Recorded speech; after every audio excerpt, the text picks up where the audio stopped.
We got 2 guests today. We got 3 if you count Brian Dunaway, which you should. Oh, I always should, yeah.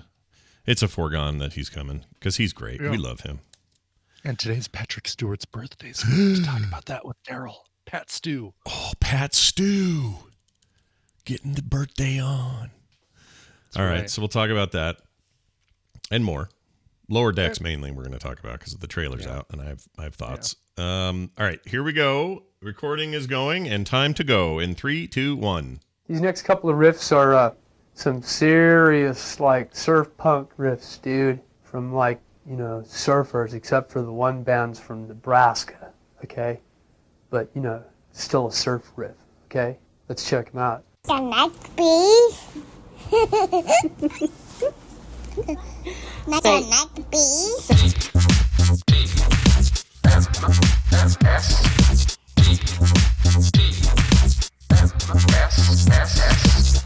Now, all I have is a mission. This is the morning stream.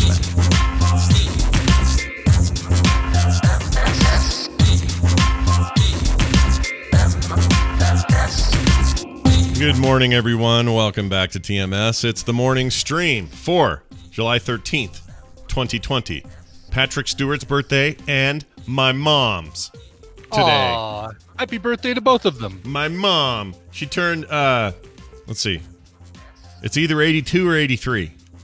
I should know. Wow. I should know that, right? So she's either 2 or 3 years older than Patrick Stewart. Yeah, they're right around the same. Well, she's a little older, but yeah, they're somewhere in the range, somewhere within the ballpark, as the kids say. Interesting. Yeah, they could have dated. They're close enough in age that had the stars aligned, they could have dated. Could have. Harrison Ford also today, famous other birthday. Wow. Yeah. We got anybody else chat room that you know of for today? Is that all you're going to tell us about? All right. That's all you're going to tell us. How old is Harrison Ford? Harrison Ford's got to be 78. 78. There you go. 78. All right. 2 years younger than Patrick Stewart. Whoa. Wait a minute. Yeah. That doesn't seem right. I guess that's right. Yeah. Look at that. That's absolutely right. Yeah. All right. Anyway, happy birthday to all of those old people. We hope you all have a great birthday, and later with Daryl, we'll talk a little more about Patrick Stewart and other Star Trek things. That's right, he's on today. Star Trek stuff going on to talk about. Yeah, we'll see if his Discord works or not. Oh, right, good point. I have my He's gonna doubts. sound like he's way back here. Yep.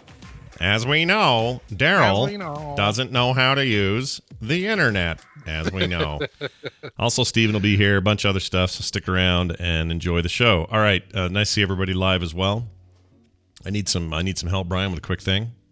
Okay, tell me, what? How can I help you? Please describe your medical emergency. All right, thank you, holographic doctor. Here it is. Here's my deal. I'm out on the porch with Kim the other night, and we're just chilling. We had dinner. And we actually recorded a little skim podcast while we were there. And while we were there, a bunch of fancy cars started pulling up in front of our house. And at first we thought it was for us. Yeah, fancy cars, like the expensive cars. And ranging from, like, one guy had a really nice Mercedes. There was a BMW there. There was some other, I think, a high-end Lexus or something. Anyway, these cars are all just sort of pulling up. And they're pulling up in front of our house at first. And we thought, what's this? Why are they coming here? And then none of them were there for us. They were just finding parking there because apparently all the other parking that they would have gotten was gone because a ton of people were showing up and then heading into one of the townhomes across the street. I don't know which, but everybody was wearing really nice, fancy clothes. Sure. The men were all in, like, tuxedo style, like, you know, really trimmed not out. Just suits, but is this afternoon or evening? This is evening. This is like 5:30, 6 o'clock at night, something like that. And they're all rolling in like this. And the women, though, emerge from their cars, some with, like, potluck food. Okay, so like a casserole or whatever in a bowl or a thing. Sure. And so I thought, it's okay. Well, they're coming to a party and they've been assigned to bring the fruit salad or whatever it is. And the women, I start to notice, this isn't normal fancy dress lady dressing. This is like 1920s fapper kind of business. Oh, really? So then I take a closer look at the dudes. Let's clarify, though. You mean flappers. Did I say fapper? Ah, shoot. 1920s fappers. Gosh dang it. It's flappers. You're right. Flappers. Not fappers. Yeah. two totally different things. Yeah. The flappening Well, never depends happened. on how nicely they were dressed, actually. Might have been some fapping going on. Remember the flappening? Never happened. 1920. Oh, yeah, the flappening. Yeah, No, the flappening. no. Anyway. Worst sorry. Night Shyamalan movie ever. The plants, they're alive. Anyway, so these people show up and they're all flappy ladies. They're all flappers, not Sure. fappers. Sure. They were out in the street fapping. No, they were flapping. How many titles are gonna have fappers? I know, it's gonna be horrible. It's gonna be horrible. Anyway, and then the guys, I started noticing the guys where I thought were just fancy clothed, nice suits and stuff. They also, now that I have the contrast of the women they're all arriving with, the men, I can see, oh, okay, they're also looking like 1920s dressed men. Gotcha. So clearly this is some kind of theme thing. Mm-hmm. And then the other part I noticed is probably 20 couples showed up where I could see them, got things out of their car. Some took some extra chairs out of the back of their trunks and things, like they brought chairs with them. And they're all heading to this place very quietly, very whatever, just chill. Nobody's really talking much. One couple out of the 20 or so, or the 10 other couples I saw, showed up with masks on. Oh my God, really? The only ones. And all I could think of was like, all right, you're having a little Great Gatsby, whatever, freaking party, whatever. I don't know. That seems bad right now. That seems like a bad idea. You're going to catch the COVID, old sport. I mean, yeah, like that's now what I picture was them and going, let's just flaunt it, see? Can we get it? You have to do a speakeasy thing at the door. What's the password? Viruses. Virus.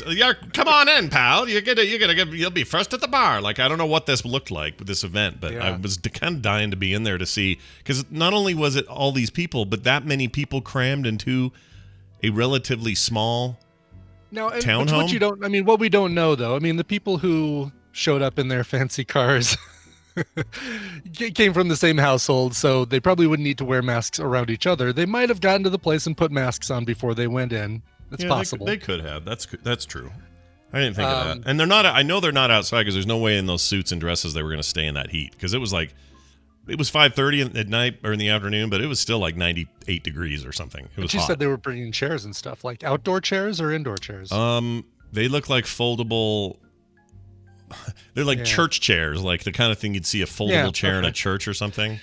So I don't know. The townhome could have had a gazebo kind of thing, or one of those pop-up. Are they called a pop-up gazebo? The tents that are just made for this sort of thing. I mean, I'm thinking could be a wedding rehearsal or wedding itself, wedding reception, that sort of thing. Could be a wedding. And they wanted a nice little 1920s theme. It could have been a small wedding, like, this has a total of 20 people at it. They're all related. That's totally true. These are all possibilities. Yeah. Like my niece is getting married in, I don't know, end of the month. And they've decided, because my sister-in-law, Oknan, my Korean sister-in-law, is very cheap. And they went for an indoor venue because all the outdoor ones are very expensive right now. Sure. And we're like, Oknan, we don't want to crowd into the freaking building. Nobody wants to be inside a closed space right now for any kind of anything. I love my niece, but I might just be outside and I'm waving at her. Like, what are you doing? Is there a big plate glass window I can stand outside and watch from outside? Yeah. Can we do a closed caption TV type thing? Not closed caption TV. What's it called? Closed circuit television. Can we do that instead? Right. I knew I'd get there. Anyway, all right. Well, thank you for your help with that. It just felt weird, like a little, like maybe if somebody would have pulled out one of those masks you hold with a stick and it just covers their eyes. Eyes wide shut. Yes. Yeah. I was worried about that. There was some kind of weird sex thing going on. Well, then it would be fappers. It would be a lot of fappers going to that party. All fappers, no flappers. That's right. If you got the flaps, was it really just more that you guys weren't invited? Was that more the issue, Scott? Maybe, because the way I was chilling on the porch is I was in like some gym shorts and a ratty t-shirt, and we're just looking at these people as they're getting out of their fancy cars, and I'm sure they looked at us and just were like, "Oh, look at these porch monsters," and You know, Right. like right. I don't know, but it was still it was a weird thing to see, and I hope whoever got married or had a party or did a thing, I hope it went okay and nobody got any Rona. Okay, no Rona. That's what we want. Sure it'll be fine. Just found out a lady in our old neighborhood before we moved. Maybe we've been here for 6 years, but before that, a lady up the street's got the full blown Rona. She's got the Rona. Oh, no. I think she's going to be okay, but no, she's like, well, roughly my age, but the main symptoms for her have been the loss of smell and taste, and she hasn't been able to smell or taste anything for 5 days. And it's weird what that does to your eating habits, because I was going to say, yeah. that would be I think I'd lose some great poundage if I lost the ability to smell or taste, because all right, so really right now I just need to eat for sustenance. I'm not, right. You could make some freaking Gwyneth Paltrow goop and I'd eat it just so I get protein and whatever else I need just for the time being. Okay, I got a question for you. Here's a would you ever do. Here's a would you ever question. Okay. Not would you rather, but would you ever. Would I ever? Okay. All right. You're stuck in an apocalypse of sorts. Let's say it's zombies, doesn't matter. Okay. And you're stuck inside a building, and your only source of potential food, okay? Everything's locked up. You can't go outside. There's just nothing but a crowd of man-eating zombies at every side, and they're just all mushed up against the building you're in. So there's no getting out. I'm not getting out. Not even with Merle and Daryl. Yes, exactly. Your only source of possible potential edible anything is one of those Gwyneth Paltrow candles. Oh, the vagina candles. The vagina candle. All you can do. That's all there is. And you don't need it for light. Let's say the lights work, no problem. Okay, so you're not needing it for light. All you have left is a candle made from Gwyneth Paltrow's vajayjay. It's not made from her vagina. they were creating scents for candles. She walked in and said, "Oh wow, that one smells like my vajayjay." That's how it is. It wasn't even like, "All right, Gwyneth, here, queef into this jar and take it to the lab, and we're gonna try and replicate that scent for our."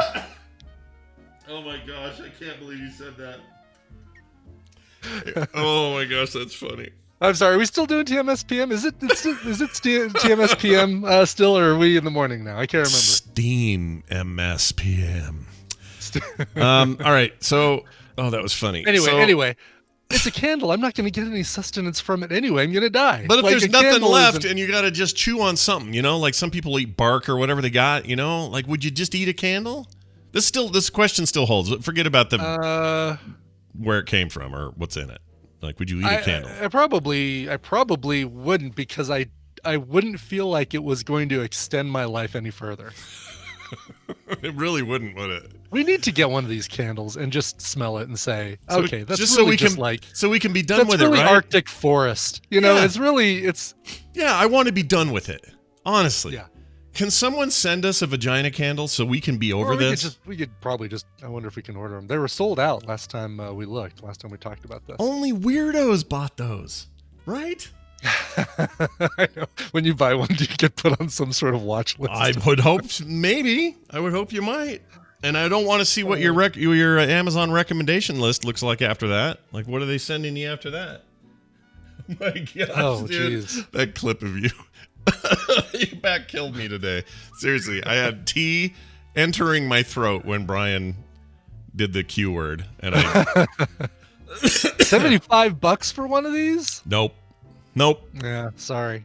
Nope. Someone would have to send us one, and then I'd feel bad because don't spend money on that. Geranium, citrusy bergamot, and cedar absolutes juxtaposed with damask rose and ambrette seed to put us in a mind of fantasy, seduction, and a sophisticated warmth. Also, smells like my vagina. Is that really that's the description? Because everything up to the last part that I added. By the way, there's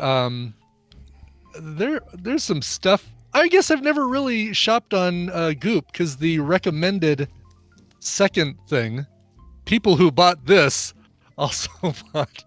Oh, yeah. You see that one? Should I even say that? I'm opening it up here. Okay. There's a lot of imagery of her standing around at home. Okay. What? Is Goop a news site too? Probably, yeah. I think they're because they've got like tapping news in into- here. Like, well, they're tapping into the social media power of dynamic content. because So right here it says, having- under wellness, what it means to defund the police. Under beauty, my morning routine. Zubba, zubba, zubba, blah, blah, blah. All Sure, right, whatever, exactly. dude. Freaking Anyway. whatever. Minimize your pores. Okay. They have a personal massager device called the tennis coach. Great. That's fantastic. I love it. Yeah. Well done, guys. You've done it. Good job. Is that who? Never mind. Good job, Gwyneth Paltrow. May you ever do your thing. Yes. I think it's time for us to have a conscious uncoupling from the Goop site. Ooh, feminine care. Hold on. Oh, yeah. These are just... I just want that as a clip, Jamie. Yeah. Ooh, feminine care. Hold on. That's all I want. Just that little bit. Oh, my gosh. The V-Fit Intimate Wellness Solution. Uh-huh. It's basically just a vibrator. Okay. Sure. $495. Oh my gosh, that's more than the Xbox what does Series that X smell will be like? at launch. Yeah, exactly. That better smell like life. Like I'm telling you right now, I'll get a PS5 and an Xbox for about that price. That's terrible. All right, moving on. Hey, about that Queen Yes. takes Bishop thing, you know how we yeah. both you and I seem like, oh my gosh, I can't believe we ever thought of this before. But in Aliens, when totally. Bishop is killed by the Queen takes Bishop, and apparently it was everybody else knew about it but us for some reason. Apparently, which is fine. Maher McCheese wrote in and says, don't feel bad about not knowing about the Queen Takes Bishop thing from Aliens. Been watching DS9 with my wife, her first time. Just realized during season 6 that Morn from Quarks is Norm from Cheers. It made me feel really dumb. Thanks, Albert from Maryland. We knew about that one. It's everybody's got their thing. It's like you find this thing out and you tell somebody like, yeah, we've known that the whole time. That's the joke, blah, blah, blah. And you feel really dumb. And everybody's got one of those. And it's totally fine. Exactly. If you don't have one of those, then are you even living? Do you even exist? Mm-hmm. Come on, we're all people. We all have We're all candles. people. We all have candles that smell like vaginas. All right. And then We all do. Josh, I wanted to just give a shout out to Josh. It was his little boy that made that clip at the beginning about don't liking bees. Oh, what do you got there? Does that smell like your butt? It smells like my butt. Oh, great. No, this is fresh brewed coffee from the Weston Bend Candle Company. Oh, that sounds nice, Can't actually. read that because it's really bright. That seems pretty good. I better wear shades. Okay, listen to this. Just this little kid one more time. I don't like bees. All right, the little I don't like bees kid from the top of the show. That's Josh's kid. So I just want to give him a shout out. That kid is cute. And that was super cute that you sent that. So I love it when I hear about all these little kids running around the house yelling, I don't like bees. It's amazing. I don't like bees. He's got such a cute little, listen to his little voice. I don't like bees. I don't like bees. I think that's Josh with helium. Oh, it could be. It's a good point. Yeah. And then also a little empathy for a friend of the show, Bill Corey Jr., who's in the chat room today, I think for the first time. I didn't expect to see him here today. I was going to do this no matter what. But Bill Corey Jr. informed me late in the week that he had experienced a fire in their apartment building. And Oh, no. it was some kind of thing that affected a whole bunch of them, like the whole place just up in flames. Faulty wiring, something to that effect. I forget what he told me on that. But anyway, it was real bad. But he and everyone he knows and cares about, not hurt. His kitties, not hurt. Good. A bunch of smoke damage, probably a bunch of lost stuff. But my understanding is that he got his computer set up again, which is why he can be with us today. And I just want him to know that sucks, and we're thinking about you. And nobody should have to have a giant fire to deal with right now. Okay, that's what we're saying. No kidding. God, right now of all times, yeah. Faulty wiring and an external outlet, he says. Oh, geez. External outlet. Or, you shouldn't have to worry about something like that. No, especially not in a building where, supposedly that stuff's being checked on all the time by somebody. Yeah. I don't know, man. That sucks. Anyway, sorry about your fire. I'm glad you're okay. Welcome to the show. And hang out with us today. That all rhymed. I didn't mean it to. Wasn't planning on it. Yeah. Wow. Feel pretty good about How about that? All right. Dunaway time? What do you say? Dunaway time. Okay. So we call this now? It's not Babel Royale anymore. It's just Dunaway time. No, we're definitely calling it Babel Royale. Oh, That all is right. and 11 different spellings of Babel Royale. Wonderful. Per our audience's wishes. Hey, Dunaway, would you eat a candle if you had to? If that's all that was left in the house and you had to survive, would you eat a candle? I'm eating a candle right now. Oh, hi, Scott and Brian. Oh, hi there. It's nice to see you. I there. ate a big red candle. Well, all right. You guys never eat those wax lips? I mean, you probably shouldn't, but you never had one? I did. I chewed one up along. I mean, eventually you just chew it to death and then you spit it out, though, right? You don't Yeah, ingest exactly. it. Right. More like gum. Oh, those Or were gross. the wax. They were like little. Yeah, those they were little supposed wax. to look like little pop bottles. Yeah, and with you the little chew drinks the top inside. off. Yeah. Right, exactly. Yeah, those were Those foul. are so nasty. Really foul. Very But foul. but not like Then this. why'd I eat so many? They were Because- disgusting. Because you're weird.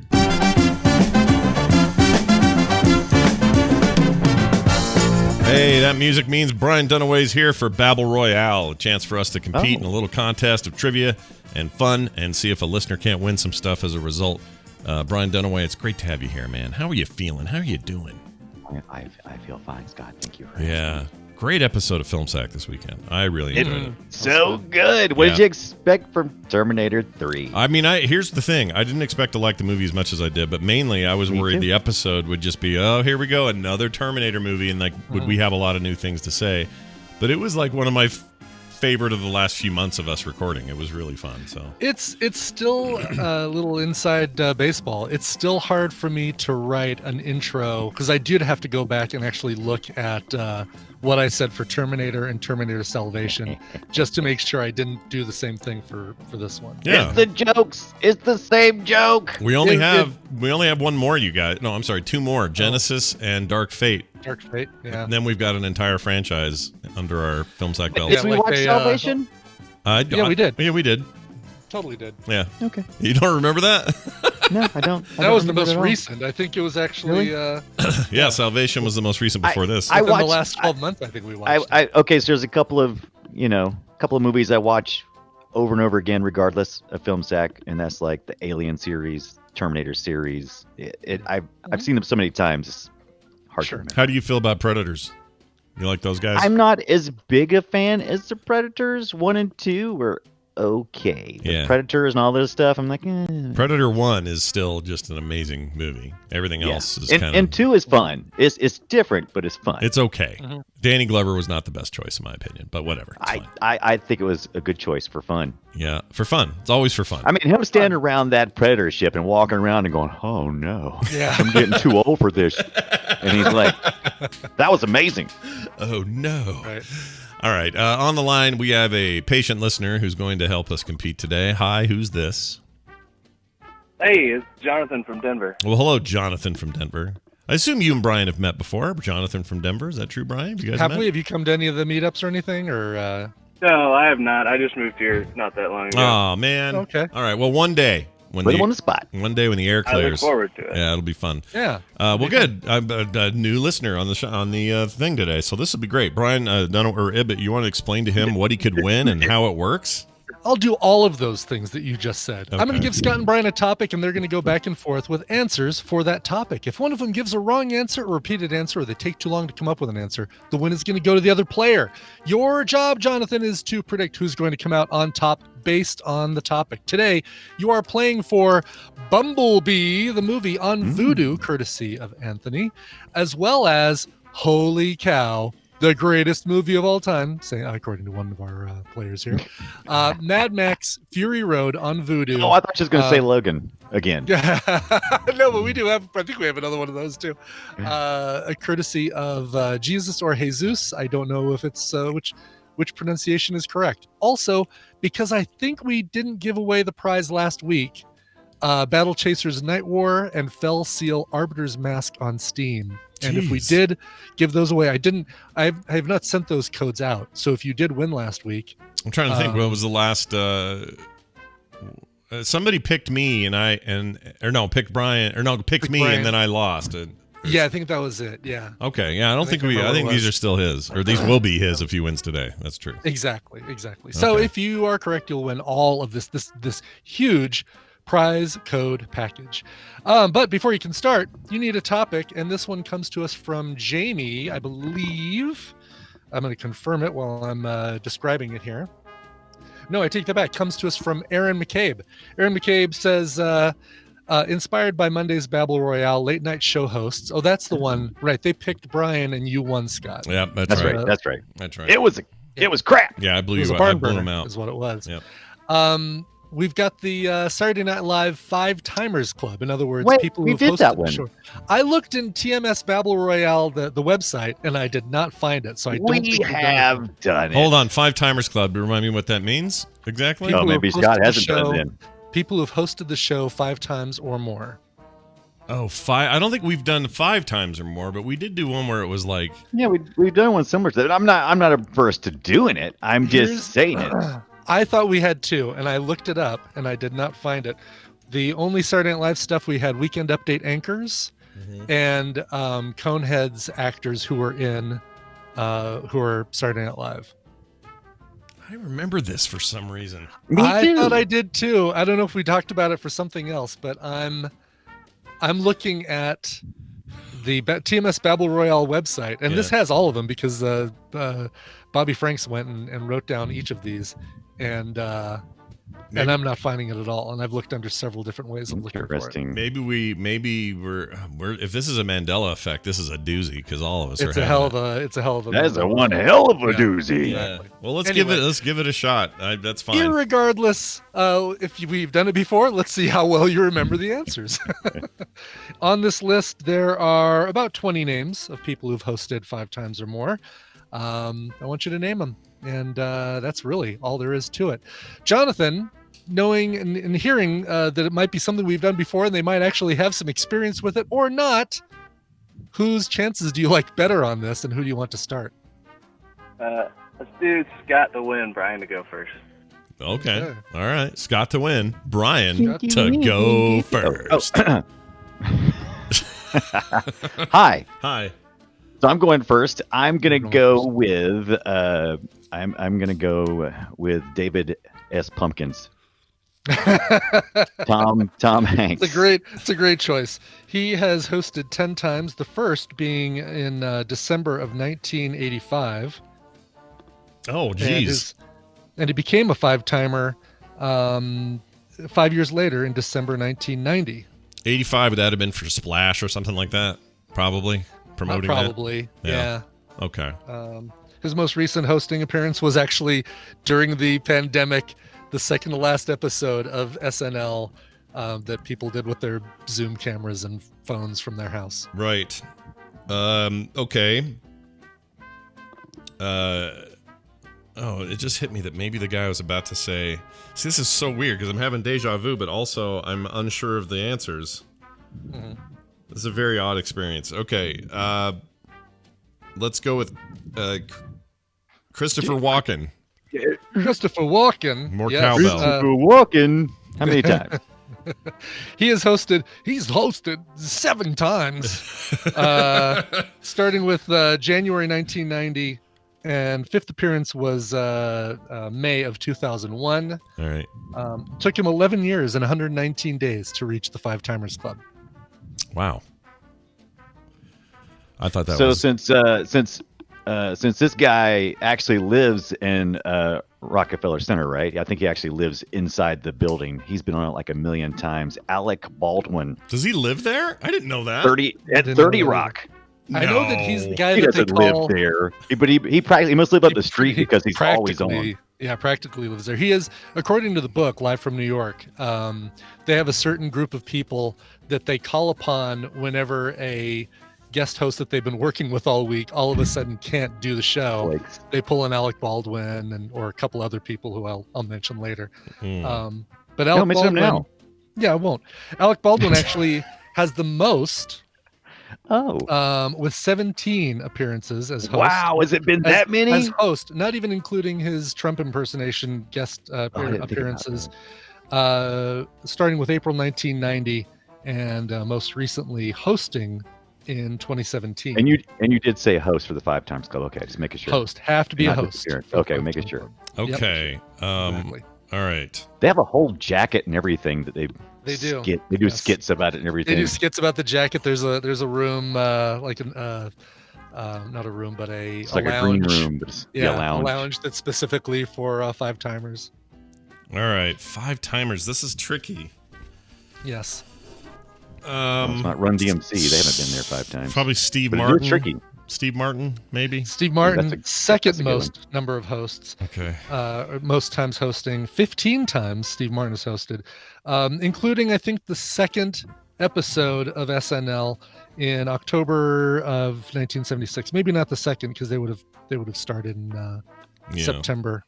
But definitely one of the earliest hosts of Saturday Night Live. And he reached the 5 Timers Club in 1978. Wow. I believe, Holy making him Moses. the first member Oh, the 5 Timers Club? of the 5 Timers Club. Makes sense. And the most recent was 09. So, that's He's been just a wild and crazy guy. You know what's funny though is I've had this theory for a long time, and I still believe it. The comedy style of SNL evolved at the exact same time that Steve Martin's comedy style evolved as well. So that kind of weird, wacky, strange thing that he was in the beginning, so was SNL. And as SNL and he would move on and mature, they both matured in the kind of comedy they were, and I feel like they just were in this parallel thing. It was just the weirdest. It was comedy that was irreverent at the time. Yeah, for sure. For sure. Okay. Go ahead. For sure. Go ahead, for sure, boy. For sure. Right So now. this is the every time. Okay, so I watch Saturday Night Live most times when it comes on. However, I always make sure I tune in when one of my favorite hosts is Justin Timberlake. Oh, he yeah. always makes me laugh, especially when he does his mascot. His mascot singing. Yes. That kills. Come on down to Soupville. That thing, yeah. Yes. Right. That and I'm just double checking here. That and the Bee Gees talk show. Oh yes, that's good stuff yeah, too. that That is was good. with Fallon. We have Fallon. Yep.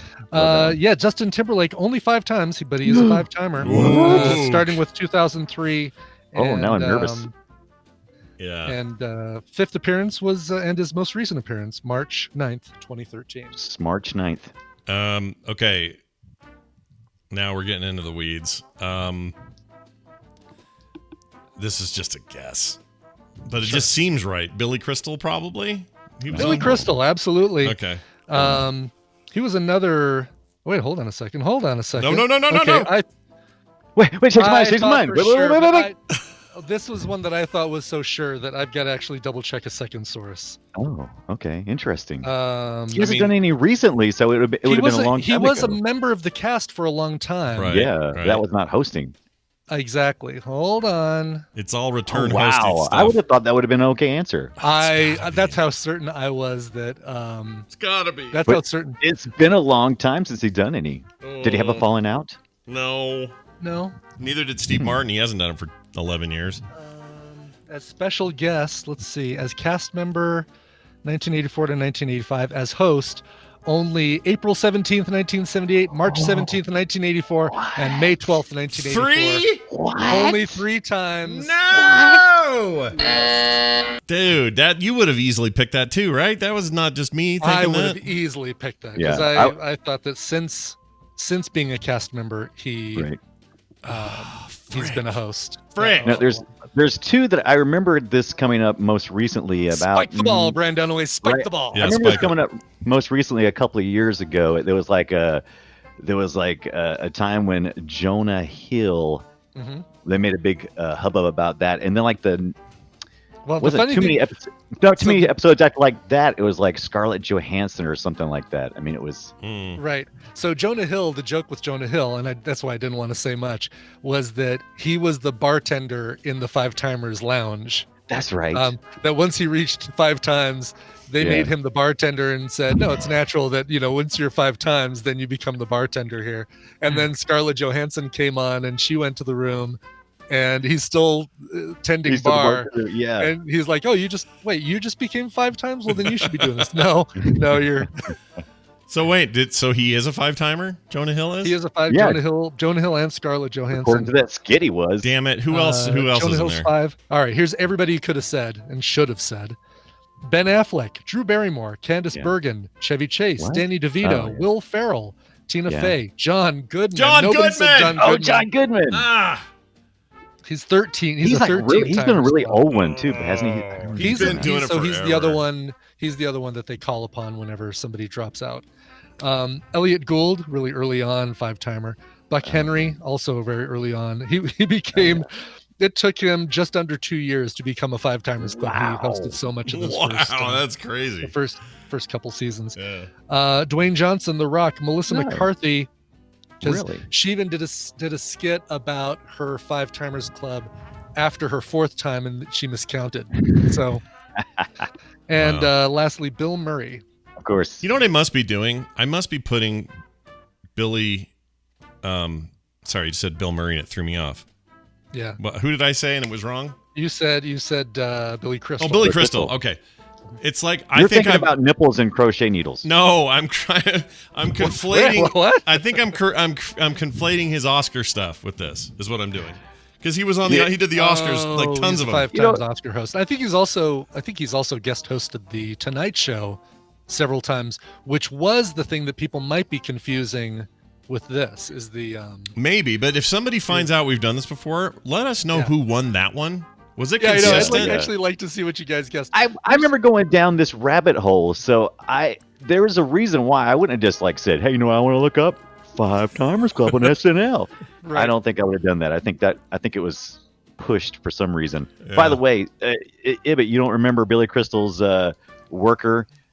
construction worker guy who was always talking about, I hate when that happens. Yeah, it was great. Yeah, no, I totally remember. That's what he was talking about. Him and Christopher Guest. Were Yeah, always yeah. doing that. Yeah. He was talking about putting crochet needles through his nipple and turning them really tight and then letting them go. Oh, all I right. hate it when that happens. It's like when you take one of those scale models of the Empire State Building. Yeah, I just decided to push it up my nose, just to see how far I could get it to go. I used to love Here's an those interesting guys. side note. Yeah. Paul Simon always appears in that 5-timers lounge, although he has not hosted himself 5 times. He was a special guest. He's played music for 5 of them at least, right? He's easily been a musical guest for 5 times. Yeah. But the show credits him as co-host of the 100th episode, but no host was officially credited in the opening sequence. So Okay. No host. And then no Garfunkel at all. He's out. Forget it. no Garfunkel at all. I think he was musical guest once or twice, and that's about it. All right. Well, fair enough. All right. Okay. So here's the bummer. The bummer is we lost Jonathan. And when I say we, I mean you and I. Together we share this loss, you and I. How do you feel about your big loss, your horrible pick of a horse to win this day? How do you feel? It's all right. We'll get him next time. All right, man. I appreciate the faith. And you have a fantastic day. And please do try again. And we'll see if we can't get you to be a winner one day. Brian Dunaway, today, you and I are both winners. Because yes, we are. We're doing the Boop Show at 3:30 Mountain. So if you guys want to come by and watch us do it live or catch it on the podcast later, that's up to you. It's all the details are over at frogpants.com/BOOP. Talking games with each other. It'll be a great time. Be there. Dunaway, anything else you want to say or do or have? Have or do to get together and to party. To Bye. have. All right, bye. He was just going to go on forever, so I cut him off. All right. Well done, everybody. And those prizes will carry forward, obviously, to That's the right, next... to Wednesday. Yep, we'll add them to the Wednesday stack. Yep, so enjoy that. All right, we have time for a little bit of news, and so here's this. Time for the news, brought to you by... Brought to you by New Fred and Can. There's a new episode posted. Go to fredandcan.com, you big dummies. Yeah, go there. I made up a word today in today's episode of Fred and Can, and I'm proud of it. The entire comic was written around me trying to figure out a way to use it. So, oh, really? Yeah. Okay, good. So enjoy that. Fred still wears his mask wrong because he just can't help it. His nose is too big. He's got too big a nose, and we've seen what happens when he tries to put that mask over his nose. That's right. Just needs a big mask is the problem. He really does. Also, it's so funny. You guys out there are so funny to me. I put this thing up, and the first thing out of somebody's mouth is, oh, we referred to the can as it. Interesting. Like they're all trying to get me. They're trying to get me like to reading admit. into the lore. Yes, Oh, that's hilarious. Yeah, they're trying to read way into the underbelly of how this all works and whether he's real, is he not real, is Fred just crazy? Does anyone else hear the can talk? Like, I love that. Keep that up because I'm not telling. Not till the very end. You never know who can hear him. Yeah. All right. That'd be great. Couple of stories here.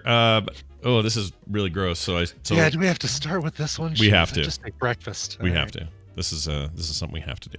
All right. Doctors pull a 1.5 inch, that's an inch and a half, worm from a woman's tonsils after she ate some sashimi. Oh. And Brian likes sashimi, so that's why I picked this story. I love sashimi, yeah. Raw fish strikes what? again. Yeah. If I die, it's going to be from mercury poisoning. It's going to be from a worm. It's going to be from bad sushi. I'm all right with that. What a way to go. You've already accepted those. Right, exactly. I've succumbed to my fate. Is Okay. what I'm saying. All right. I'm. Look, there's worse ways to Relegated. What's the word? I've accepted my fate, but there's another word for that. I've relented to my fate. Relented? Relented? I have seemed right when I said it. relented. Till I said it as a question. Relented. I have resigned. Resigned. That's Resigned. it. Resigned to my fate. That's yeah. That's it. Resigned. Resigned. Yes. All right. We knew we'd get there. And you got it before Sarge 3000 or 300. Well, he's 300 seconds behind me all the time. Well done. 300 milliseconds. Sorry. Anyway, sushi, poke, and other similar dishes have gained a population as a risky food group, where even the most prized cuts can come with an unwelcome garnish. Parasites. By the nature of the Oscar winner? Yeah, by the Oscar winner film I still haven't seen, Parasite. By nature of their uncooked preparation, parasites that call many fish home can survive even when the fish is out of water and long dead. Sometimes just a few millimeters long, these worms can go unnoticed on the plate and later wreak havoc on your insides. On July 8th, doctors in Tokyo reported a case of an anonymous 25-year-old woman who was admitted to St. Luke's International Hospital. Wait, they have a St. Luke's in Tokyo? That's cool. Yeah. Why is it an international hospital? I don't know. That's really weird, isn't it? I think if anybody from any country could come to your hospital, isn't that all hospitals? Yeah. Like this. Like international airport, sure, it makes sense because we have flights that go to, it's not just a domestic airport. We have flights that go around the world. I feel like they've buried the lead here, which is how do international hospitals work? Because we don't know. Right. Anyway, she said she had a sore throat earlier, so they went in there, checked it out. It revealed a black moving worm, is the quote from the doctor, wriggling in her left palatine nostril. Tonsil. What did I say? Nostril? You said nostril. I meant tonsil. Also bad, but for some reason I can only picture this stuff happening in people's noses. Weirdly. You're also picturing Emperor Palatine's nostrils right now. Yeah, the power. It's the dark useless. side. Join There's me. something in my nose. I feel like there's something in my nose. Right here. Did you see Can you that? take a look? Did you see that fan thing where they showed how they originally meant for the end of that the fight between him and Ray, how that was supposed to go? Oh, no, I didn't. You should see that. I'll drag it up and send it to you because it please actually vastly improved that movie for me and the whole late trilogy actually. Like it's really cool, and I don't know why they didn't just do it, or maybe this was just. I don't know if this is what their plan was or if this is just a fan saying, here's what you should have done. But it's so well done that it looks like it was done for real. Like the effects are really good. And it mixes with what they already had really well. And for me, like I got excited just watching it. It's really cool. You have to see it. I'll send it to you later after the show because I don't know where I put it. Yeah, I'd love to see it. Totally would love to see it. Yes, I know it's Palpatine, but that's the joke is that the article talks about Palatine. Oh, someone in the chat calling you out for... When Mega says, but I think it's actually Palpatine. Don't you mean that? I'm like, well, yeah, it's Emperor Palpatine. Yeah, it's a joke. That was the joke about the Paladin. Yeah, it was a joke. See, the word in the article is Palatine. Yeah. No, I get it. I got it the whole time. Nostril. Yeah. If I can get it, you guys can get it. Okay. Where the hell were we? Oh yeah. So. Let's do that. This worm is actually called the Pseudoterranova azarazi.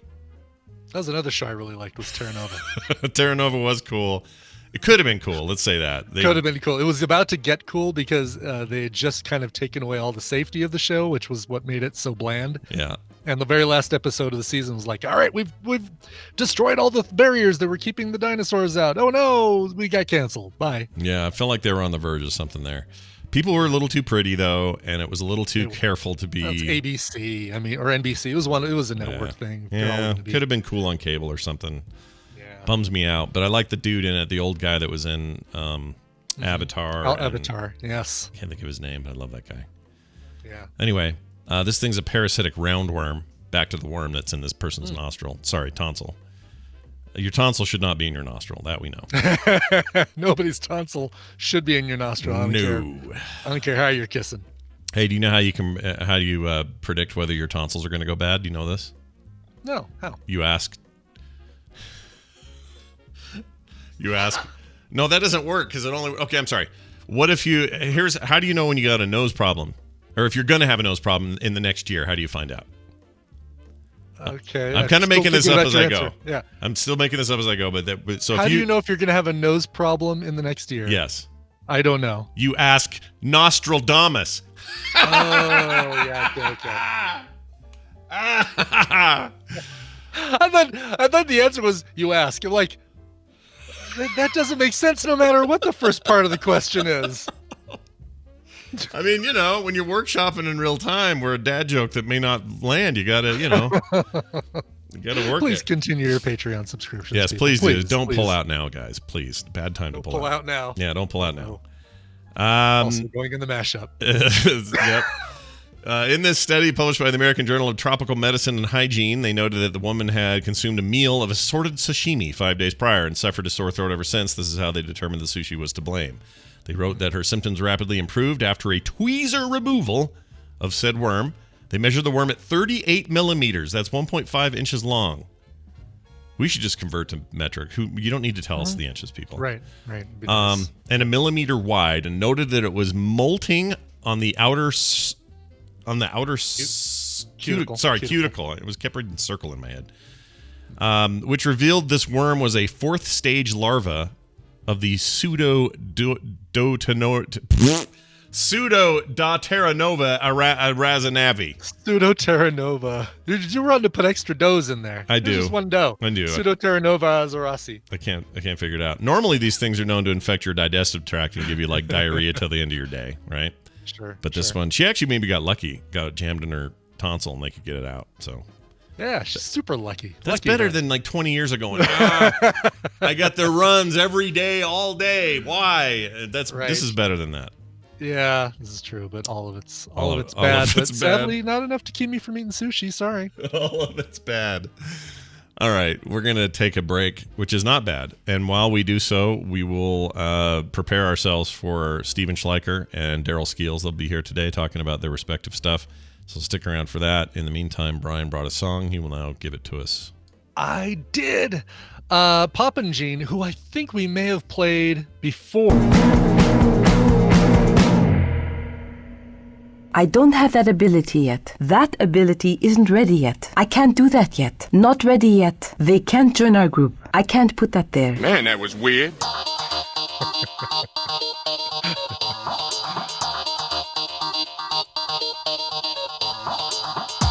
The morning stream. There's a snake in my boots.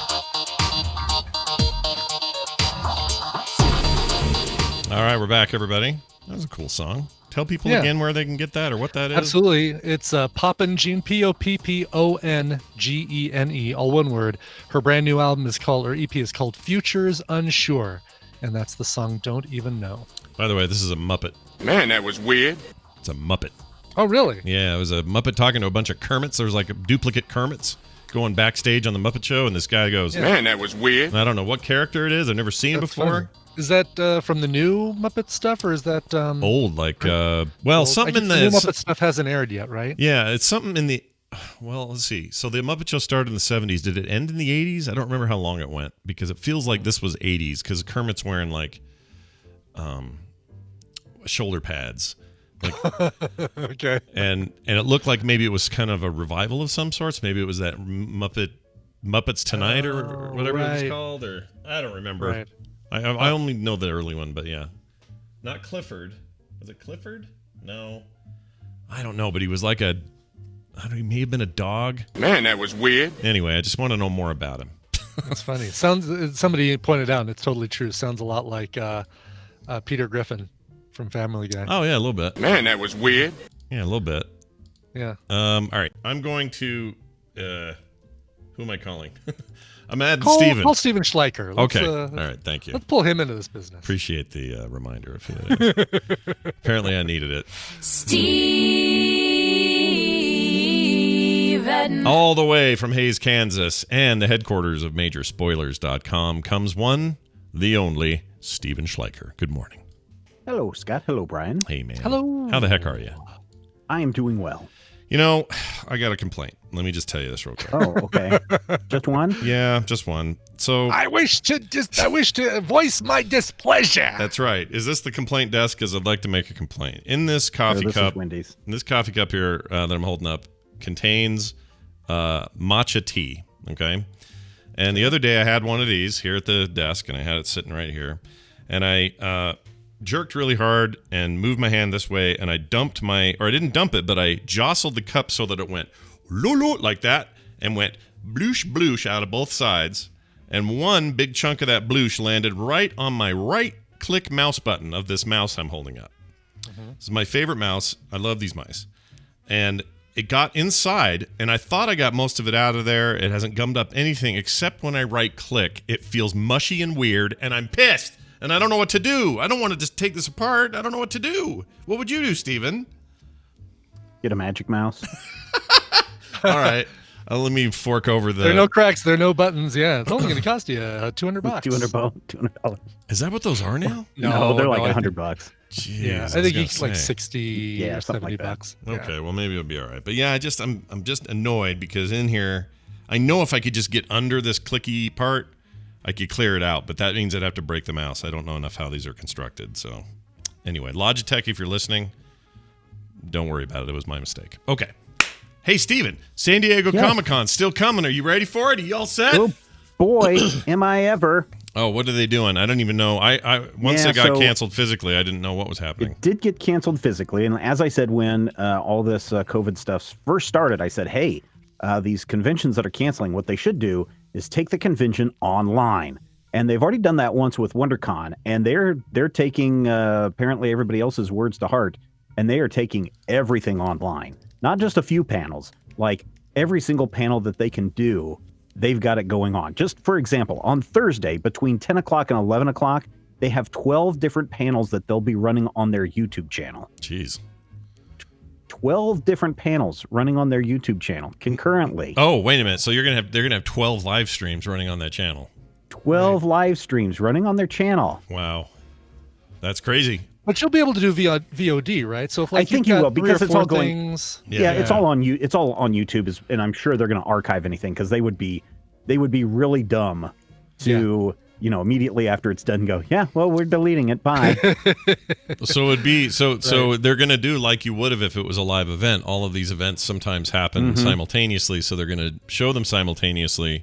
Not simultaneously, but there'll be things that you'll be interested in. And the thing you might have also liked, you're just going to miss it because you're at the con and you're going to Hall H instead of Hall G or whatever. Right. In this case, you're doing it virtually. But the one difference here is that in the past, they don't put up video of anything. No, they don't. And so I have some concerns now. I'm sure the WonderCon stuff, I haven't gone to look and see what they did a couple of months ago for their WonderCon stuff. But when a convention is notoriously famous for not allowing anything out, not even streaming audio out of any of their panels. And the first year that they're not able to do Comic-Con, they're going full out with every single panel they can in a YouTube streaming format. Makes me just a little bit nervous, but maybe they're just putting it upon all of the hosts of each of those channels to figure out how they're going to do this. So do I expect this to be a really smooth ride? No. Do I think that there will be enough information divvied out in the hour that each one of these panels are each day, every day from Wednesday till Sunday next week? I think there will be some interesting information. Don't expect to see anything from DC Comics, however. DC Comics has opted not to participate in this streaming event. Instead, they've got their own thing going on over at, what is it called, like DC Holodome or Terrordome or one of these things. It's if you are still part of that DC Universe subscription service. You should have gotten an email about a month ago about this to kind of just alert you that it was going on. But they have all these different rooms you can go into. and hang out and watch whatever streaming presentations they have there. But don't be surprised if you don't see any DC stuff at the San Diego Comic-Con live streams when they happen next week. That's not this week. Starts next week on the 22nd and will run all the way through Sunday. Most of the stuff starts at 10 a.m. I'm guessing that's Pacific time, and will go until about 10 o'clock p.m. Pacific time. So there's plenty of stuff for you to watch, and they've already got links already over at the Comic-Con comic-con.org website. You can go and look at the San Diego schedule. They've got links to all the YouTube channels. The YouTube feeds are obviously dark right now, but you can alert you when those things go live. Are you gonna do any co-streaming or anything? You guys gonna do any coverage like that? No, not this time. Okay, I was just curious. We've been trying to do a lot of that with game stuff because normally on E3, I've seen that. But some of that's really good. Yeah, we try. I mean, without E3 here, it's the only thing we can do, and sometimes it's fun. Like the the PS5 event was great. We really enjoyed that. It was I like big that one and too. Cool. The Logitech one yesterday was kind of a bummer. And then you spilled tea all over. Was it a live stream of you spilling tea on your Logitech? What did I say? You said Logitech. Oh, I'm sorry. Are you ordering a replacement mouse right now? I'm just thinking about my mouse. No, I mean, sorry. I meant Ubisoft. Logitech, Ubisoft. Ubisoft, Logitech. Anyway, it was a kind of a bummer for a few reasons. Biggest bummer was that company is in flames in terms of some internal stuff that has come out. Yeah. They've got the second highest person in that company now fired. People in charge of different projects fired. Big sexual harassment, threatened stuff, like all kinds of stuff. It's bad.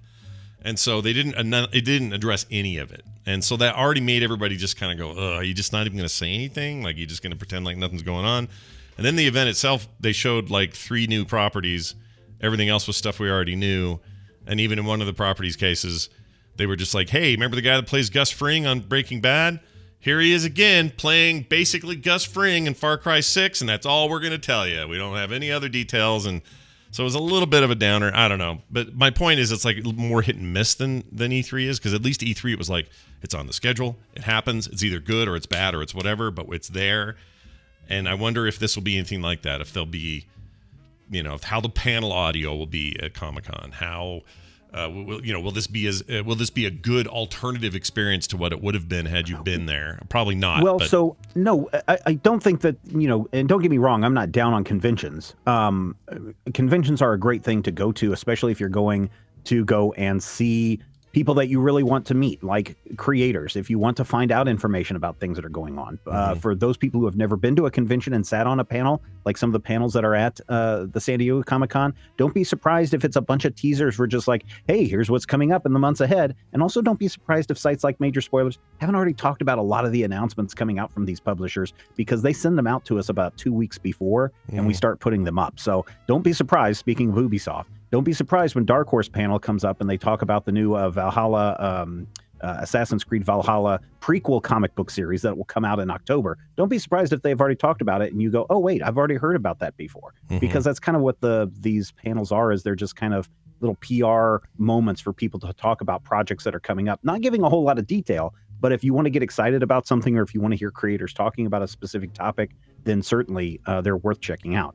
It's something that I hope that conventions start realizing, that if you are a San Diego Comic-Con and you are sold out year after year after year, taking this stuff online is a great way to get people to have access to the information that they wouldn't have access to normally. So I'm a big fan of these conventions taking things online, but you're right, you are missing something out in the millions upon millions of people who are rubbing elbows and coughing on each other and all that other stuff. Sharing one bathroom in Hall H and all that. Yeah.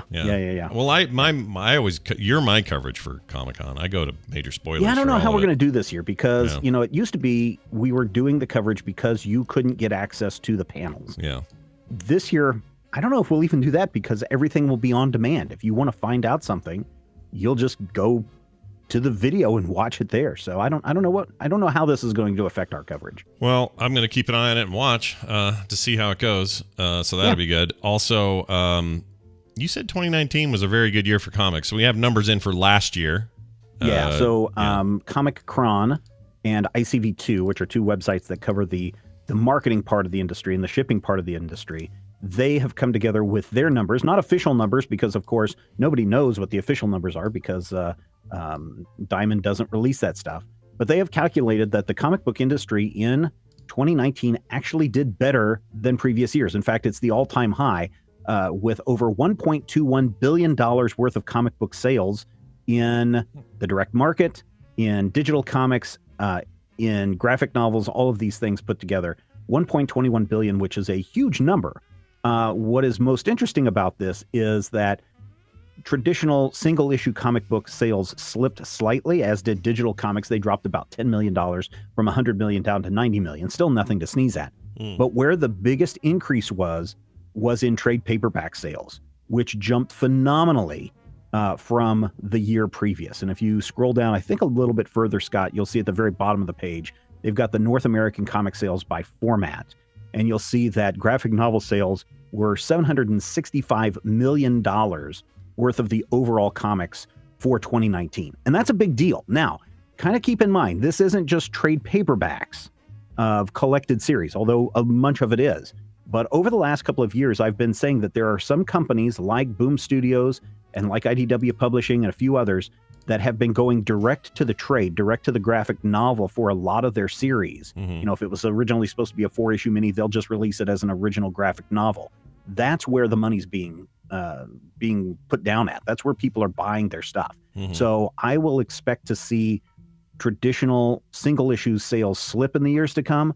And I think as more publishers realize that people just want that binge opportunity to just read the entire story from beginning to end without having to wait month to month, you're going to see graphic novel sales be the place where it's at. And we're going to see the original graphic novels just go through the roof, especially with stuff targeting younger audiences as well.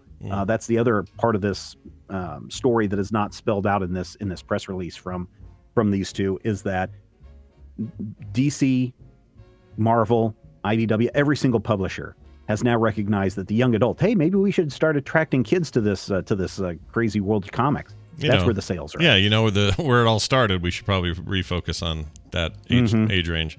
I don't know. There's probably a chance for a real resurgence with kids and interest in comics right now. I think there is. I mean, really, somebody in the chat just mentioned the Avatar: Last Airbender stuff. There's graphic novels of that. If your kids are big fans of Ben 10, there's original graphic novels. They're skipping the single issues. They're going right to the collected stories or the full story. Boom Studios has been doing this a lot. DC has been doing this with their DC Kids line, which people should be paying a lot of attention to, because it's not just 7-8-year-old kids. They're targeting young adults up through high school with some of these collections, and they're really, really good. It's basically the Netflix model for comics. Go straight to the trade. Yes. And again, it's a model that is, if you go and look at the manga from overseas, where you get the entire story in one 200-page book. That's what people are willing to plunk their money down on. Yeah. So that's interesting. I think we're going to see, honestly, I think we're going to see more of this happen in the future. There's no way to tell yet because we don't have the numbers and probably won't till 2021, but what do you think 2020's comic sales look like compared to that 1.2 billion in 2019? So what's interesting, I don't remember if it says in this press release, because they're obviously focusing on the 2019 content, but I was seeing ancillary stuff on Twitter that a lot of comic shops, while we expect during the coronavirus for sales to be way down, many comic shops are saying, yeah, we've actually surprisingly been doing okay during this time. And I think a lot of that has to do with the fact that as comic shops were closing up, many people like Brian were calling up their local comic shop and saying, hey, give me Powers of 10 and House of X. Let me buy those trades now. Or other people just buying the gift cards ahead of time so that they can spend later. All that money on the front end, I think, is going to be spread out over the year. And I think we're going to have an okay year next year. I think it's going to be, again, the trade paperbacks that'll save everything. And maybe we'll even see another jump in the digital comics going forward as well. Well, that'd be cool. I mean, I have a theory about digital comics being stuck at around the 90 million mark while everything else is taking up most of the profit. And my theory is this: phones are too small to read comics on. Agreed. Tablets are expensive, and you can't just whip them out anytime you want to.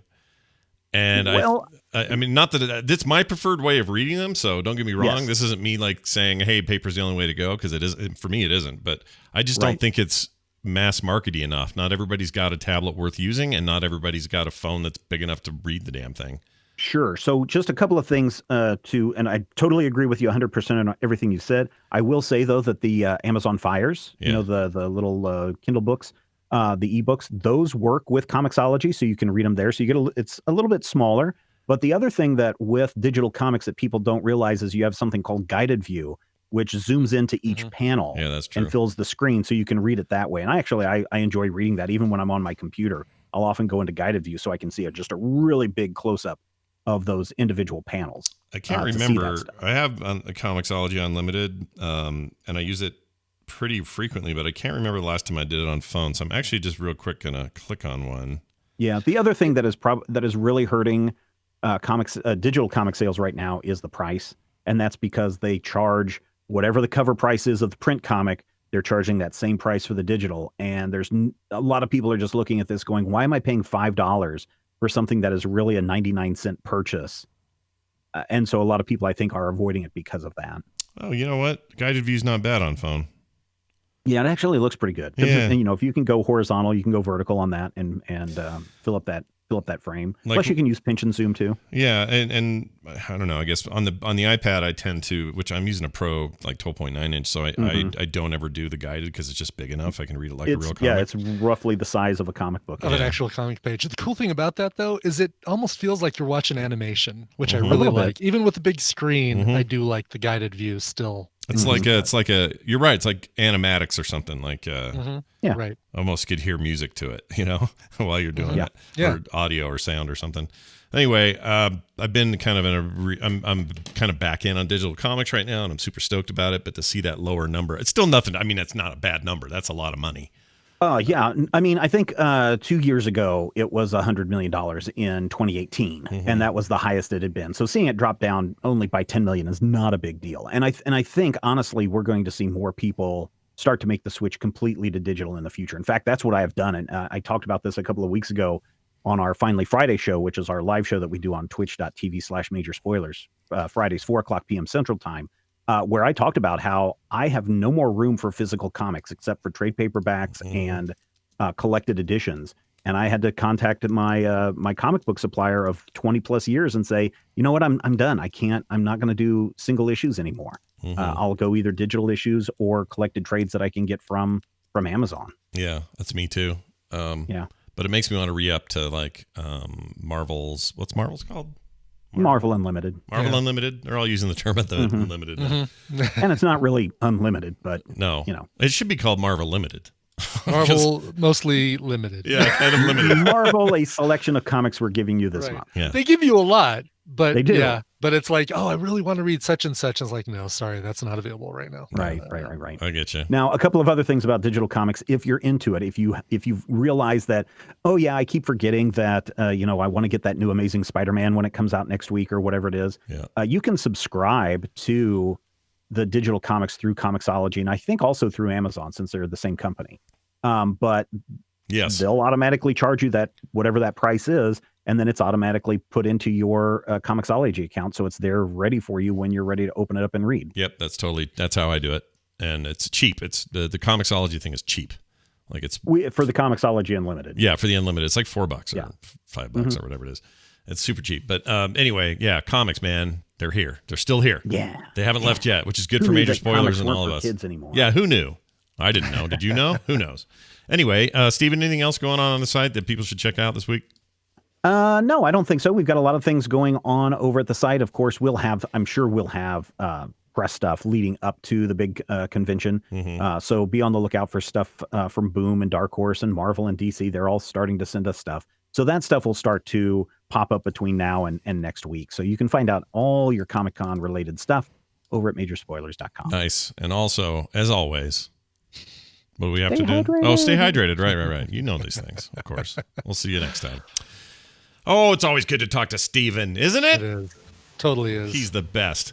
It's also good to talk to Daryl. Yeah, I agree. Yes, it is. Oh, hi, Daryl. Hello. Hi. Ooh, that's a fun buzz. You hear that buzz? I hear a buzz. Yeah, you're really crusty. Oh. Weird. I can't believe that something doesn't sound right when we call you. I can't imagine that this is happening. It's so weird. Do I really sound crusty to you? Are we really loud or something? Or No, just crusty. well, all right then. Crackly. Really? But at least his audio's. I mean, he doesn't sound like he's far away, so we're kind of good. Yeah, I feel okay with it. Kind of Yeah, if we hear you fine. So as long as we hear you, then we don't care. We're good. Okay, I don't care then. Well, all right. Here's your theme today. Oh no! Wait! Oh, okay. Just to compare, just to have an old time, the old Skype days. Anyway, hey, it's Daryl Skills. He's the Trek nerd. He's here as he often is on Mondays talking about Star Trek stuff. And today's a big one, or at least it is for me, because we finally got a trailer, like a full-blown trailer for Lower Decks. And when I watched it, so I watched it before I got your email because I wanted to know, I wanted to see it, and then I wanted to kind of guess what Daryl's reaction would be. And I watched it and went, oh, this is a lot like there's a Rick and Morty vibe going on here. very much a Rick and Morty vibe. Yeah, In in both style, like actual animation style and character design even, but And, also the humor, right? Like it feels the acting. Yeah, the acting and the humor. And that to me that's a bonus, okay? I know some people are like, man, we don't want another Rick and we got Rick and Morty, we don't or whatever. But to me, I need this. This is the level of humor I was hoping for. I wanted it to be a little edgy, a little on the sort of irreverent side. I wanted it to be not just more Star Trek, but in cartoon form. We can get that in some other serious way. I wanted this to be goofy, and this looks pretty goofy. And then I got your email, and it seems like, and I was convinced you were going to be irritated by it, that you were not going to like it. Because if you remember correctly, you watched the first couple episodes of Rick and Morty and were like, not really for your me. jam, not your thing. Yeah, and that's where I was worried. That's why I saw that and went, oh, Daryl's not going to like this. But your email says, I liked it. So, what do you think? Why do you like it? What do you think's going to be good? Well, we're going where no man has gone before, or no one, at which we aren't doing really with the new ones. Mm-hmm. So that's really great. Yeah, it looks like there's a lot of adventure, and we're not taking ourselves too seriously in this one. Yeah, I didn't think about that. This is the only Star Trek, modern, current running Star Trek, where they're not rehashing or prequeling. They're actually sort of. I mean, Picard isn't much of a prequel. It is taking place. Yeah, that's true. But but Discovery certainly is prequel. But Picard. What I mean is Picard is returning to Picard. You know what I mean? Oh yeah, okay. Well, here we're returning to. This is what TNG time frame, right? This is after TNG. After TNG, and it's in a ship we've never heard of with people we've never heard of. I mean, it's kind of not a fair comparison because it's just a cartoon. I want new stuff. New stuff gets me excited, so I'm excited. Yeah. That's what turns Daryl's crank. New stuff. When do we get it? How soon? We get it August 6th. Yeah, less than a month. Oh man. Okay. 3 weeks. And you got to get the CBS All Access to do it. And I have high hopes. I don't know why, but it really made me laugh. There's stuff in it. There's stuff in it that made me laugh, and I'm excited to see how they handle the different tropes of Star Trek, and whether it's any good or not, we'll have to see. But the trailer looks good. Go out and watch it, you guys. See what you think. Yeah, we just re-upped our CBS All Access because they've got the new season of Twilight Zone on there. So, oh yeah, we'll probably leave this on there. Did you? Daryl, you just watched Twilight Zone season 2. You liked it? It was good? Yes, I watched the whole thing. What do I have to say about it? I guess I can't say anything. I don't want spoilers to be out there. Yeah. Is there a running thread, or is it always separate stories when they do this? It's all separate. Okay. We prefer that, right, Ibit? Though we don't want like we want a through line. Yeah, we don't want a through line for our remake of the Twilight Zone. We want like the old Twilight Zone. We want separate individual episodes, right? Well, I'd say yes, but think about that last episode, or not last. It was the ending season episode of Black Mirror that kind of tied previous episodes together. I kind of don't mind that. Oh, interesting. Did but I see don't that? Want, yeah, I don't think I saw the new season of Black Mirror. I think I missed that. I think it was the season before. It was the end of the American season, not the British season. Oh, then there are 2 seasons I haven't seen then, because I didn't see the American one. Okay. That's the one worth seeing, especially for that final episode. So if they did something like that, You saw the first season of Twilight Zone, right? Yeah. No, I still haven't seen that either. Yeah. Okay. No. Because I'm curious too about what you think of the final episode of that. You saw it, Daryl. Yes. And did you think it was clever or No, silly? it was horrible. Oh wow, Yeah, okay. really? Yeah. Horrible. Okay. I admired their bravery in doing something like that. And it was a clever experiment, but I kind of am with you that I think it kind of failed. Yeah. The host should not interfere or be in the episodes in any way. That's a good amount to say that doesn't spoil it. So Okay. well said. I was trying to remember if Rod Serling was ever in an episode. I mean, he was always in a hallway or something. He was always smoking his cigarette in the hallway outside the door where stuff was happening, but he was never taking part in the story, right? So, Bill, you realize that's a ghost, right, Bill? Look at their funny faces, see? Picture, if you will, Bill. I'm standing right here. Come here, Bill. Come here, Bill. Yeah. These cigarettes are going to kill me, he'd say.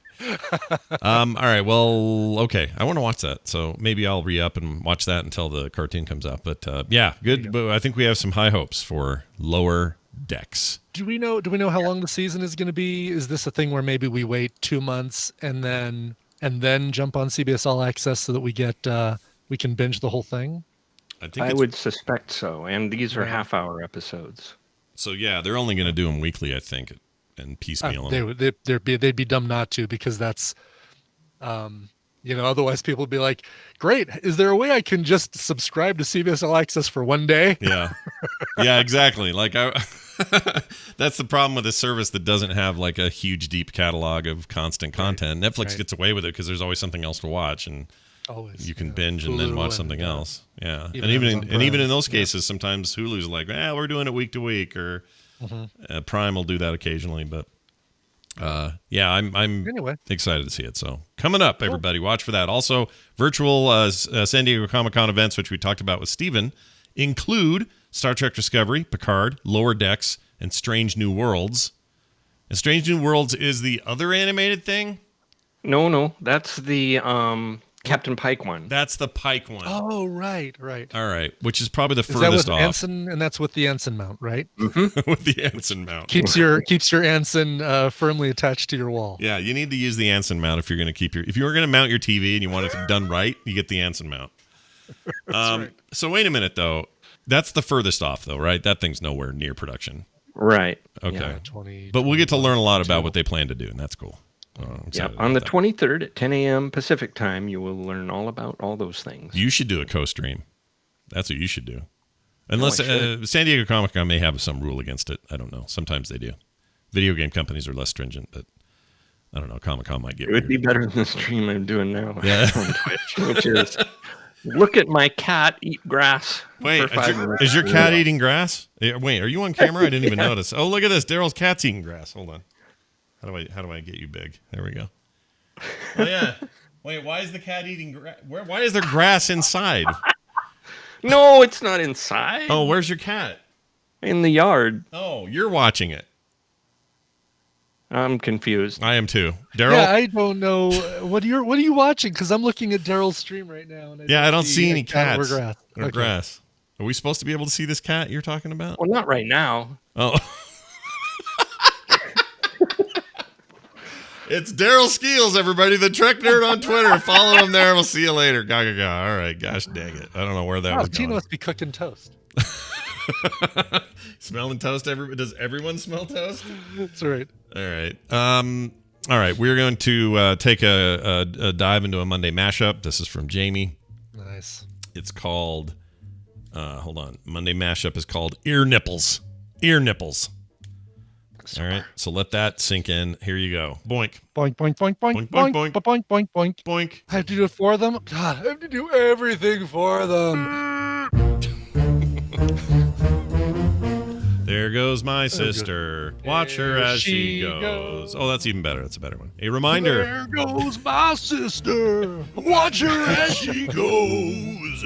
It just was popping off everywhere you went. I'm gonna go to Lake of the Ozarks and rub my sweaty body all over a bunch of other people with sweaty bodies. Why haven't I watched Why do you ride like you're running out of time? Why do you ride like you're running out of time? Cause Bezos exposed Pecker. We've left India. We're in Australia now. Australian man. That's right. All right. What's his power? Able to survive about 1,000 different things that can kill him at any moment's notice. Excelsior. Any moment's notice. Any moment's notice. Not in a moment's notice, but Any moment's notice. I think I prefer yours. What do the ladies see in the Billy Bob Thornton? Because he always seems to have a. Because he's an auteur, man. He's an auteur. He's like a. It must be because when I look at him, I don't go, well, Able to consume a meat pie in under 18 seconds. Oh, that sounds good. The more I moved my legs, it just started to wrap around me. You know what, Brian? Will you start that sentence over in the quote and just read the quote in your Australian accent, please? From the down to legs. The more I moved my legs, it just started to wrap around me. Its head just started striking at the driver's seat chair between my legs. So now we go all the way over to Ireland. No accents. None needed here. Nobody needs to talk like they're from Ireland. Something. Well, I just want to go back to Billy Bob Thornton again for just a second. Just say, yeah. He's a really talented guy. That's what it must be. It must be he's like, just. No, I'm just saying. There's other things. There's other things than just physical looks. Yeah. I'm just saying. I'm with you. The rain was pouring down really heavily for about 20 minutes. Yarr. Starts out Irish. Ends up Pirish. Ends up pirate. Yep. Irish. Always go Pirish. They have redundant organs, right? They have like so maybe they have a backup set of. Yeah, they got like 8 nipples and like 10 vaginas and like 5 hearts and stuff. So they could just have like more ears or more ear holes or something. I cannot hear you through my ears. Those are deaf. I can hear you through my nipples. Say something louder. What? I don't know what that nipple thing was at all. What was that about? I can hear you through my nipples. Yeah, that had to be that had to be something older. Like all the rest of it, I remember the Australian stuff. I remember the snake eating the guy's chair, car seat. Yeah, that just happened like last few days ago. That was last week, but I think your nipples was older. Yeah. I think your nipples was older. That's a new Ear title. Nipples was older. Ear nipples was older. Yeah. There you go. All right. Quick couple emails. Taffy Guy or Mrs. Taffy Guy wrote in. Says, the apps on your iPad do you use for drawing? Or what apps on your iPad do you use for drawing? And has PC, Android / Chrome OS tablets given you the same response and precision as the iPad? I've been seeing a lot of TikTok about Procreate, and I want to start doing digital media. Okay, so the Apple iPad Pro 12.9 inch, especially new ones with 120 hertz refresh screens and all that. The Apple Pencil and Procreate, the software Procreate, are the most potent tool in the market right now. It is an amazing combination of stuff, and nothing comes close. I try them all every year when something new comes out. I try to give them all a chance, although it's harder now because I can't go to stores and try things. But I always try the latest Microsoft Surface. I was really excited about the Surface Pro desktop thing. What was it called? Surface Studio. And both Studio 1 and 2, they had kind of a sequel to it, were just laggy and bad. They were not good. They were really cool looking, but the actual performance on screen was terrible. And I've yet to find an Android tablet or a Chrome OS tablet or even a convertible keyboard to tablet type Chrome OS tablet that is anywhere close to this. So for whatever reason, they're all kind of bad at this. Wacom makes a tablet device that's portable. It runs on, I think it runs on Windows. It might actually run on Android. I forget now. But it's good because, again, their pen tech is just better than anybody else's. But your software is limited. Procreate is iOS only, or iPad OS only, so you can't get it anywhere else. And so that makes it a little harder. Still an option to hook a big old Wacom up to your computer, your PC or your Mac, and use Photoshop and all that. That's still an option, but it's still slower and laggier than the iPad Pro. So I don't even know if Apple meant to do this, but they made the best drawing tablet on the market. And I hope they know that they did that so they don't screw it up, because it's still that, and it's amazing, and it's really good. My Wacom gathers dust over there. It just gathers dust. I do everything over here now, and it's just been great. So that's where I would go if I were you. And even the smaller one with that combined with the pencil and something like Procreate is just unbelievably good, and you'll learn all sorts of good stuff. So seconded. Here. Yeah, that's why that software is so key. I mean, everybody I know, like concept artists at Blizzard, people everywhere, they use it, even if they're just prototyping on it. They're just using it all the time. All right, here's one from TV's Travis. This is a moment for us to promote a fans thing. Okay. Oh, cool. We like to do still this. Don't have a good name for this. Nope. We got to give it a name. Okay. Help us out, chat room. Send us your ideas. So the thing where we give you guys a promotion for a cool project you're working on. What would we call that? Don't use the word pimp. We decided we're not using the word pimp. Yeah, no more pimp. It leads to sex trafficking and other stuff. We don't want that. So it says here, aloha, Scott, Brian, whoops, wrong show. Since you guys are looking to help spotlight some other smaller shows, I wanted to let the Tadpole know about the new show Audie Norman and I are doing called Let's Watch Highlander. We are rolling through the entirety of the Highlander series. If you have a Twitch Prime, you can join us in the watch parties of each episode, followed by our discussion and breakdown. Then we release the discussion portion as a podcast at anchor.fm/Let's Watch Highlander. The series is some amazing 80s, 90s TV cheese. So they're talking about the series, not the movies. And we'd love to share it all with you. Love the show, TV's Travis. So again, that's anchor.fm/Let's Watch Highlander. And they also have the watch parties. That's very cool, man. That is cool. I never saw a single episode of that. There could be only one, but I didn't even see that one. Oh, he just says in the chat, sadly, the watch parties got broken because Prime doesn't have the series anymore. So that's the downside of that watch party thing is you can only watch Prime content. Yeah, it's kind of a bummer. So if something changes, you need to hurry up and do all your episodes of your podcast. Yeah. Although that doesn't help if you pre-record all those because it's the watch along that's important. Yeah, exactly. But the podcast still binge there, along. or binge along. There you go. Anchor.fm/Let's Watch Highlander. I really like that you guys are doing that. Audie Norman, and by the way, a great artist in the community. That dude can draw. Holy crap. He can, yeah.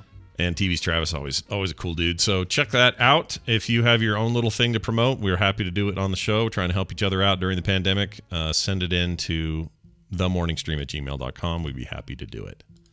All right, Brian. Do you have anything else you want to promote or mention or say or do? No, we're kind of between seasons of Soundography, although if you're a Patreon of Soundography, you're about to get some fun stuff from Hammond and I that we're going to record today. But other than that, no, nothing to promote right now. A lot of stuff on the bubble, AMTP, working stuff in the background.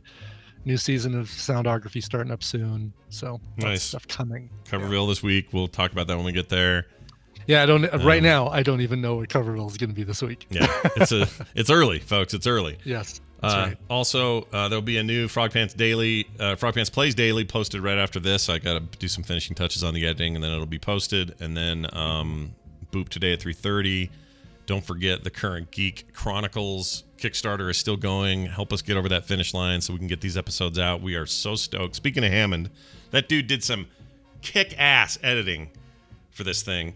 And so much work that this Kickstarter is all about making sure him and our writer, Rich, get paid. That's why we're doing the Kickstarter, because this stuff's expensive when you do this. And he's really killing it. So go check that out, support.currentgeek.com, and help me and Tom make the next best thing.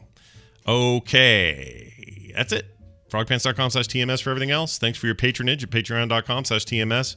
Get your bonus episodes and bonus content every day by heading over there and hopping on. Patreon.com/TMS. Never been a better time. All right, that's going to do it for us. Brian, play me a song. Yes. You almost said that's going to do it for us, for Brian, for Randy, for Brian. I almost did. And I screwed it up on Sunday, or Saturday, so why not now? Oh, that's right. Yeah. Yes, you almost did the TMS ending on Saturday. Yep. Hello, Scott and Brian, says Rusty Nails. My amazing wife and I have made the challenging decision to move from Florida to Washington State. One, because we're sick and tired of Florida and Floridians in general. Two, because our daughter, who already lives in Washington, is pregnant and we're soon to be grandparents for the first time. Woo! Our travel plans have already met several setbacks, but today is finally the day we're leaving Orlando and beginning the first leg of our 12-day journey. I couldn't think of a better song to send us on our way than a cover of Life